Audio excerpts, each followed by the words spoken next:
Hi there and welcome to the first video. In this video we're going to look at how layers work in Photoshop. It's quite fundamental. As a bonus we'll learn the super quick auto fixing photo features in Photoshop. Okay, they're called auto tone, contrast and color, and what it'll do is it'll help us really just understand layers properly. Okay, you can see my layers over here and you can see my super awesome adjustments.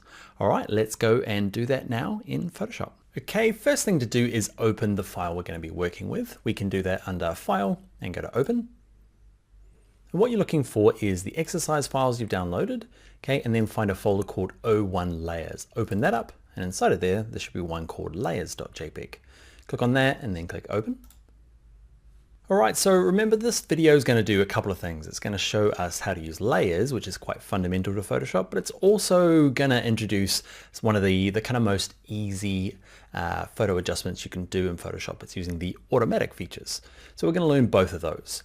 So first thing we need to do is we need to make sure we can see our layers panel. If you can't see it, go to Window and make sure there's a little tick next to layers even. I can't see it, there it is. Okay, and make sure he's open. You'll see background. And what I'd like to do is instead of just like changing this version here, I'd like to create a duplicate of that layer so that I can make an adjustment and then kind of see the difference between the original and the updated version. And that's a really common thing to do in Photoshop. To do that, you right click the word where it says background and say duplicate layer. Okay, now this window appears and what we'll do is we'll give this a name. Okay, we're going to call this auto tone and let's click OK. Now what's happened here, can you see down here on my layers panel, nothing really visually has changed on our screen, but you can see down here I have two layers, one called background and one called auto tone. They're both looking the same. What I want to do is do this automatic adjustment and you can kind of tell which one you've got selected. It kind of goes a lighter gray. So have that selected and go up to image and we're going to use auto tone. Cool, huh? Okay, so it's one of the really quick, easy things you can do. Open up an image, and if like our original there, if the lights and the shadows and the midtones aren't all quite nice, okay, this automatic feature will go and adjust them. Okay, so that's auto tone. So what we really came here though is to learn about layers. And you can see at the top here, it's a little hard because it's kind of small, but you can see auto tone, you can kind of see the icon or the thumbnail here has changed to this newer version, but you can also see the background has that faded out version. And what we can do, imagine when you're looking at layers, you see the top one first. You imagine you're a bird flying above and you see this one first and it's blocking out the guy underneath. To turn this top one off and make it invisible to see the background, see there's this little eye icon here, just click on him. Okay, and now that one's completely, it can't be seen, completely transparent, and you can see the background underneath. It's just a good way to turn this eye on and off to see whether you've made a good adjustment or a bad adjustment. Okay, you can go back to that original. You haven't wrecked the original either. You can always go back to it if you like. Next thing I want to do is let's turn off the eyeball on auto tone. Let's click the background layer so it goes this lighter gray, and let's duplicate it again. So right click, go to duplicate layer, and let's call this one auto contrast. So we looked at automatic tones. Okay, that's one of the automatic features, and we're going to go through the other two that are quite useful. Okay, real quick and easy as well. So we've got this kind of faded out version. Let's go to image. You can see we've done tone. Let's do auto contrast. Now this effect is definitely better than the original, but probably wasn't as good as auto tone. You can see over here in my layers panel, I've got auto contrast. Let's turn the eyeball off on it so we can compare it to the original. You can kind of see this layer stack here. This one's invisible, so I can't see it. I can turn auto contrast off to see the background. Okay, but if I turn auto tone back on, I'm like, yeah, for me personally, it's hard to see, I guess, when you're watching these videos because color depends on your screen, but you probably notice auto tone's a nicer one. Let's look at the last option and compare which automatic feature we like, all the while getting used to layers. So I'm going to turn the top eyeballs off and have the background selected, right click it, duplicate layer, and this one is called auto color. Auto color even. Okay, let's click OK. Go up to image, let's go to auto color, and pretty good. Looks pretty close to auto tone. So if I turn auto tone on and off, depending on what resolution you're watching this video in, you might not see very much of a difference. Okay, there's a little slight difference. It's just kind of maybe tonal range. One's a bit more, auto tone's got a warmer feel to it, and auto color has just a tiny green tinge to it. So a couple of things we've learned is Let's kind of finish off layers and then we'll talk about these adjustments and where they're good for. So in terms of the layers, what I'd like you to do is practice turning on, let's say I wanted to just see auto contrast. Okay, so I turn this top one off. Let's see, one of the things I guess I like to ask my classes when they're live is like, hey guys, I'm turning auto color on and off. Why is nothing changing? Okay, and everybody goes, yeah, we know, Dan. And eventually somebody says, it's because this one's on top. Okay, and I just we're just getting used to this. We're getting started. So, okay, if you can play around with all of these guys underneath and nothing's going to happen because this guy's on top and he's blocking the view of the other things. Now, two other things before we move on from layers is that you can change the order of them. So let's say that you want auto color at the top.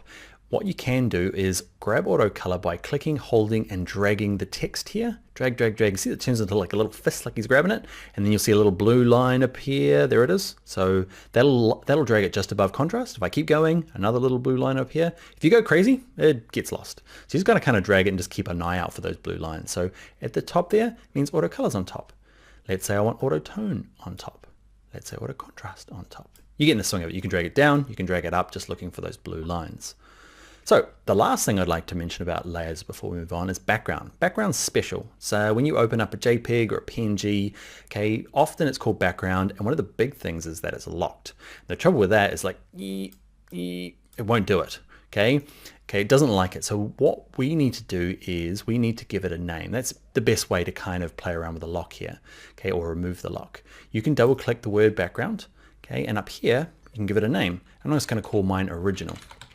The cool thing about that is that the lock has been removed. I've never in my life gone, man, I wish that lock was on there. It's always just a pain. So if you're finding like, it's a bit weird, it is a bit weird. I don't know, it's just one of the Photoshop things. Okay, so I've called it original. Now I can move it to the top and do what I like with it. We bring it up here because it's going to become more and more important as we go through the course. There's some things you just can't do the background because it's locked. You could lock it again by clicking this lock icon.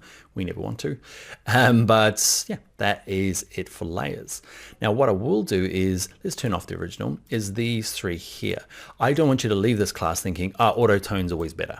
Okay, it's not always. This is kind of doing, later on in the course, you'll look at levels. This is what this is trying to do.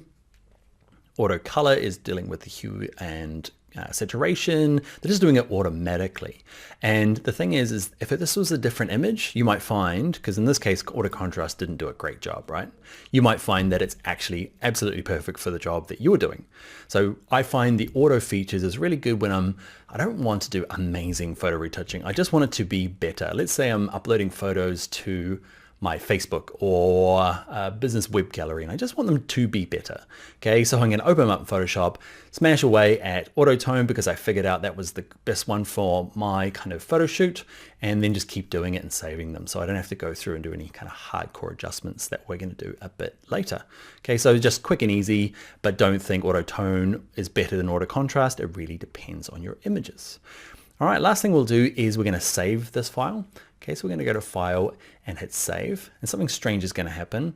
It's not going to save it. It was called layers.jpg. You can see in the top left here. But because we've added layers, this is a specific Photoshop feature. Okay, JPEGs can't have layers. So it needs to be saved as a different format. And Photoshop's clever and says you need to be PSD. Now, if you're on a Mac like me, yours might look like this. And that's fine, but see this little icon here? It's just better if it's opened up. Okay, I'm going to make mine a little bit smaller as well. If you're on a PC, it's already open. Okay, so on a Mac, just click that to open it up. And you don't need to change anything. We're going to call ours layers.psd, and all it means is it's going to be very similar to the last one, except it's got this little bit in here. The file size is going to be a bit bigger, but it's great because it's got all this layers that we can go and turn on and off later on. So let's save it as layers.psd and click Save. Now this pops up. We might as well cover this here. Maximize compatibility. This is always on. You never want, it just means that this is likely to open in older versions of format. So, older versions of Photoshop. So if you're sending this to somebody who has CS6 or CS5, it's more than likely going to open. The file size gets a tiny bit bigger, but it's not worth turning that off to save the file size because, yeah, it just means somebody might not be able to open it up. You can click Don't Show Again. I can't because I am a trainer and I need to show this to everybody that's new. It's a pain in the bum. Okay, but let's let's just click OK and ignore that. I'm not going to mention it again for the course. All right, let's go to File, Close, and move on to our next video.